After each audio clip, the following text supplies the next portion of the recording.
अर्ज मागे घेण्यास काही मिनिटं शिल्लक असताना नाशिकमध्ये मोठा राडा झाल्याचं पाहायला मिळालं। भाजप उमेदवार बालकृष्ण शिरसाट यांनी शिवीगाळ करत मारहाण केल्याचा आरोप वंदना बिरारी यांनी केलाय। शिरसाट आणि बिरारी यांच्यामध्ये यावेळी तुफान राडा झालाय। एकमेकांमध्ये झटापट झाल्याने सिडको कार्यालयाच्या बाहेर मोठा गोंधळ उडाला। शिरसाट यांनी असं काही घडलंच नाही असा दावा केला असला तरी सुद्धा वंदना बिरारी यांनी त्यांना उमेदवारी मिळाली त्याचा माज असल्याचा आरोप करत सडकून टीका केली। थेट पोलिसांमध्ये तक्रार देणार असल्याची भूमिका बिरारी यांनी मांडली। उमेदवार आहे ना तो काय नाही उमेदवाराने असं मागायचं असतं का?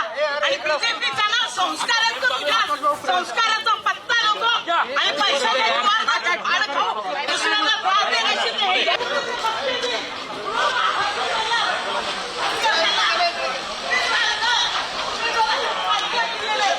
संयम नाही काही नाही।